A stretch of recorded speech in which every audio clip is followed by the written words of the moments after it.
Hey guys, this is ShockEMP, and I'm here to produce the first episode of Shocking, the little news thing that I'm gonna start doing at least once a week if I can. Now, in this little quote-unquote news show, I'm just gonna tell you the latest tech and just tech news in general. So maybe someone gets hacked, and I'll try to report it, stuff like that. Any big changes in technology, I mean, it's exactly what I said it would be. And today I have a short list of topics, but I will try to explain all of them in general detail, and I'll try to keep the video short as well. That way you don't have to spend 85 hours watching my stuff.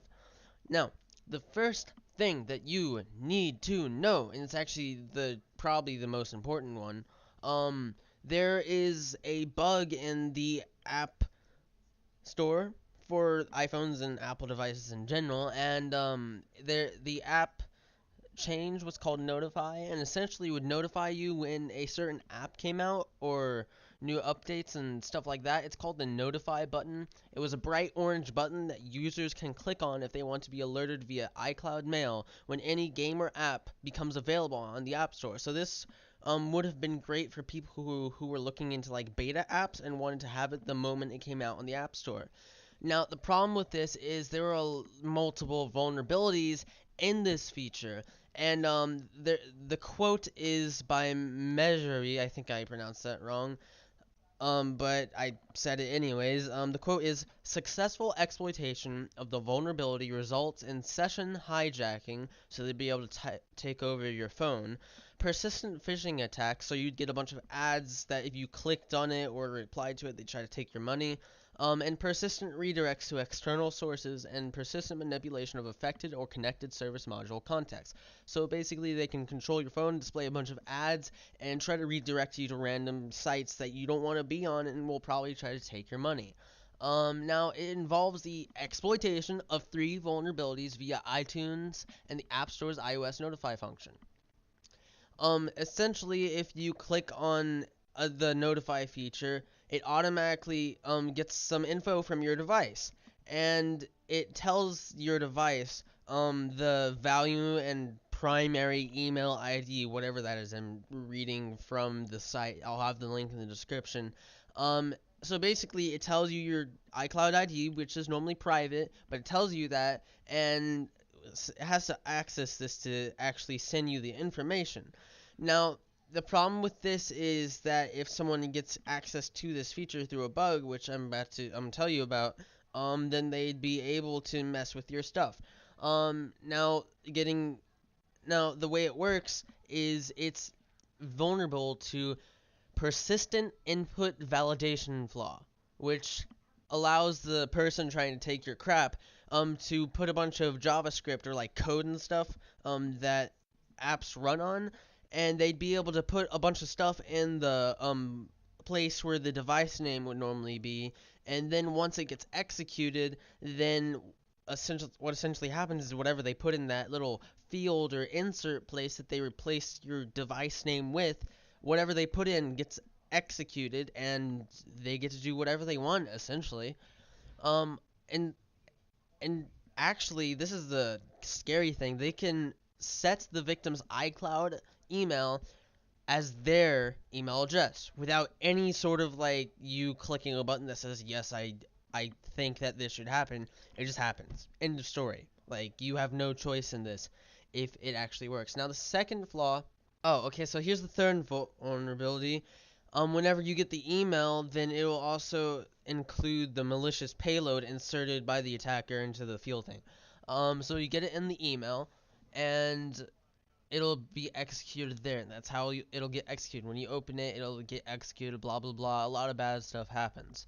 And yeah, so they had to get rid of that feature completely. So if you liked that when it first came out and you're sad that's gone now, well, that's why they got rid of it. So don't get too butthurt, because they are doing this for your own safety. Now, the next thing, and I think that this is pretty important, especially for those of you watching. I doubt any of you people are from India, but if you live in India, there is a thing happening where your rupees, I think, yeah, that's what they're called, your money is getting really invaluable. Now, you probably already know this, but what you don't know, possibly, I don't know your lives, is that in India, the government has been trying to push a lot of Bitcoin and digital currency usage, which means that they're going to try to get you to buy stuff like Bitcoin and use that instead, because that's less likely to fluctuate in value as the rupees have recently. So, because of that, and I actually have a couple links, I'll put them both in the description. There's been a lot of talk about possibly India having Bitcoin as their official currency, and this would be great for India because it would stabilize their economy, and it would be great for Bitcoin because currently a lot of people treat Bitcoin, and I'm talking by a lot of people, I mean the people who actually invest in it the most. They like to treat Bitcoin more like a stock than a currency. And the problem with this is what they do is they buy a lot of Bitcoin. And when they buy a lot of Bitcoin, the supply goes down and the price of it goes up, increasing the value of it, making it obviously more valuable. That's why I said value again. However, the problem with this is when the price goes up even more because there's less and less and less of it, once it gets to a certain point, they sell everything, and then the supply goes up, the price goes down, and Bitcoin crashes. So yeah, that's a problem. But India has a seventh of the world's population, approximately. So if people there start using Bitcoin more often, then this would help stabilize the Bitcoin market, making it a more viable currency. I have the links in the description so you can check that out, and you can obviously Google it yourself if you're super interested. Another thing, something that those of you who like to have private emails or just private stuff in general, there has been a new email service that routes through Tor, and it's called Proton Mail.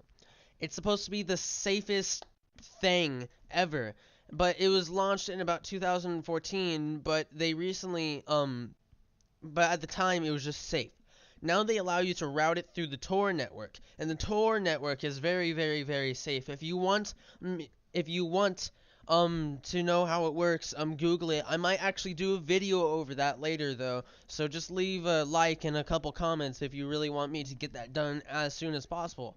Although I probably will make it my next video, but I'm not sure. I might actually forget this. So this is so that you can avoid censorship, um, but they haven't completely solved that problem yet because, like in China, the censorship programs are really, really good. Not good in that they do a lot of good, just that they are very effective. And yeah, so they've fixed that more or less, and basically it's just big news because it's already safe, and then they're going to route it through something that's considered one of the safest places on the internet, Tor. And yeah, so if you're looking for a very safe encrypted thing to put emails on, to use that, I guess. Now the last one, this is just kind of funny. It's title $1 billion hacker gang now using Google services to control its banking malware. So essentially there's this really big hacking group. What's their name? I don't think it says anything. Oh wait, no. Carbonac. Not sure what that stands for. But it's probably another language. They're one of the most successful cybercriminal gangs ever known for theft, and they actually stole over $1 billion from over 100 banks from over 30 countries back in 2015, and they're back. They have recently been using a bunch of Google services and using exploits on them to control their communications, for monitoring and controlling the machines of the unsuspected malware victims. And for one, it's smart because they're able to get to the thing that a lot of people use, and second of all, I mean, it's kind of funny. They're basically, like, instead of doing all the work themselves, they're just, like, hijacking Google. I mean, that's like, the ultimate, middle finger to big corporations, if you really think about it. I think it's funny, but the people who are losing money obviously don't. So, click the link if you want to look into it. Anyways, thanks for watching. Sorry that the video lasted so long, and this is ShockEMP, signing out.